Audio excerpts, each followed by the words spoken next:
बाबा ईश्वर अकेली नहीं जा रही।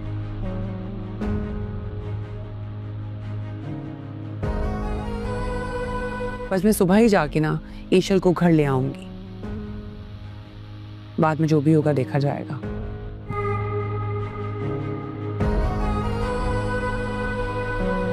जा रहा हूं मैं आशर को लेने। हम दोनों साथ जा रहे हैं। अगर आपकी बेटी को रात के इस अंधेरे में कोई घर से यूं बाहर कर दे तो कैसा लगेगा आपको? सर एक सेकंड, क्या हो गया है? कहाँ जा रहे हैं आप? आशिर ने यह फ़ैसला कर लिया है कि अगर ईशल इस घर में से जाएगी तो वो अकेली नहीं जाएगी, आशिर भी उसी के साथ जाएगा। जब आशिर अपना ये फ़ैसला अपने बाबा को सुनाता है तो सब घर वाले बहुत ज़्यादा हैरान और परेशान हो जाते हैं कि आशिर आखिरकार घर छोड़कर क्यों जा रहा है। लेकिन आशिर को लगता है कि अगर ईशल अकेली घर से गई तो ये उसके साथ ज़्यादती होगी। लेकिन आशिर के बाबा आशिर को रोक लेते हैं और ईशल को ही उल्टा डांटते हैं और कहते हैं कि मुझे उम्मीद तुमसे यही थी, मुझे पता था कि तुम यही करोगी, तुम अपने साथ मेरे बेटे को भी लेकर जाओगी। तो उसको डांटते हैं, गुस्से करते हैं और यहाँ तक कि उसको धक्का देकर घर से निकालते हैं।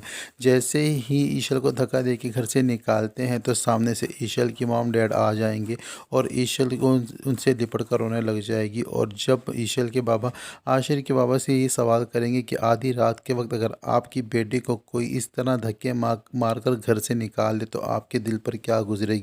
मुझे आपसे ये उम्मीद ना थी, मैं आपको काफ़ी संजीदा इंसान समझता था और आपके ही कहने पर मैंने आशिर और ईशल का रिश्ता किया है। तो आप ये सिला दे रहे हैं मेरी बेटी मेरी इन अच्छाइयों का।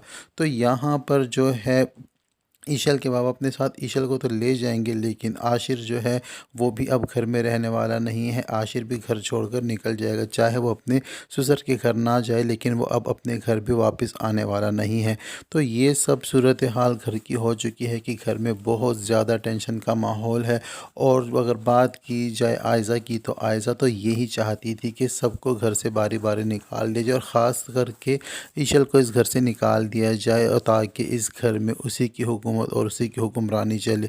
क्योंकि आयज़ा से ये बिल्कुल ही बर्दाश्त नहीं हो रहा था कि सब घर वाले किस तरह ईशल की तारीफ़ें कर रहे हैं और उसको ही हर जगह पर आगे आगे कर रहे हैं। और ईशल ने भी तो आयज़ा को दीवार के साथ लगा कर रख दिया था, उसको किचन तक में एंट्री नहीं करने दे रही थी। तो यहाँ पर आयज़ा ने अपना बदला ले लिया है।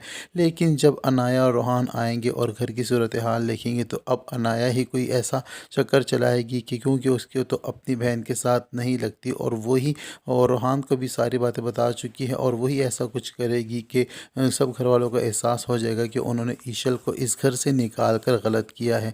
लेकिन अगर बात की जाए असद की तो असद बहुत ज़्यादा उदास है। असद का जो गुस्सा जैसे ही ठंडा होता है तो उसको अपने भाई के बारे में सोचें आती हैं और यही सोचता है कि उसने अपने भाई के साथ गलत किया है और वो अपने भाई को मनाने के लिए वो अपने कमरे से निकलने की कोशिश करता है। लेकिन आयज़ा उसको वहाँ पर रोक लेती है और उसे यही कहती है कि रुक जाओ, आपने जो किया सही किया और आपने तो आशिर और आयशल को घर से नहीं निकाला बल्कि बाबा ने निकाला है, तो आप किस तरह बाबा के फ़ैसले के ख़िलाफ़ जा सकते हैं। आयज़ा जो है यहाँ पर भी अब आशिर को असद को मिसगाइड कर रही है और उसको समझाने की कोशिश कर रही है और उसे रोक रही है क्योंकि वो नहीं चाहती कि ईशल दोबारा इस घर में वापस आए। ईशल के बाबा ईशल को लेके जैसे ही घर जाएंगे तो वो जो ईशल की अम्मी जो हैं वो भी बहुत ज़्यादा गुस्से में हो जाएंगी ईशल को इस हालत में देखकर और वो अपने शोहर को ही उल्टा डांटेंगी और कहेंगी कि कितनी दफ़ा मैंने कहा था कि ईशल की हर बात ना माने, देख लिया उसकी हर बात मानने का अंजाम, उसने अपनी मर्ज़ी के लड़के से शादी कर ली और वो कम ज़र्फ़ लोग मेरी बेटी की कदर ना कर सके। पहले तो मेरी बेटी को किचन में उन्होंने जला दिया, फिर ऊपर से आयज़ा ने उसके ऊपर हाथ उठाया और अब धक्के देकर घर से निकाल दिया। क्या यही हैसियत थी मेरी बेटी के लिए कि क्या इसके लिए पूरी दुनिया में यही लड़का था? वो भी अपने शौहर को काफ़ी कोसेगी। लेकिन ईशल अपनी अम्मी को समझाने की कोशिश करेगी कि घर में जो कुछ भी हुआ है उसका ज़िम्मेदार आशिर नहीं है। आशिर तो उससे बहुत प्यार करता है और आशिर उसकी खातिर अपने घर वालों के साथ लड़ पड़ा है और यहाँ तक कि वो तो घर तक छोड़ने के लिए तैयार हो गया था और मुझे लगता है कि वो घर भी छोड़कर चला गया होगा और मैं उसके लिए बहुत परेशान हूँ। और आप ऊपर से इस तरह की बातें करके मुझे और परेशान कर रही हैं। लेकिन ये ईशल की अम्मी जो हैं वो अपना फ़ैसला सुना देंगी। ईशल को कहेंगी कि मैं अब किसी भी सूरत में उसी घर में वापस जाने नहीं दूंगी, चाहे तुम्हारे ससुराली सारे के सारे आकर तुमसे माफ़ी क्यों ना मांगे, लेकिन अगर आशिर के साथ रहोगी तो उनको तुम्हें अलग घर लेकर देना होगा। तो ये सब कुछ होने जा रहा है ड्रामा सीरियल चालबाज में। अब तक के लिए इतना ही। वीडियो पसंद आती है तो वीडियो को लाइक और चैनल को सब्सक्राइब करना हरगिज़ ना भूलें। मिलते हैं नेक्स्ट वीडियो के साथ।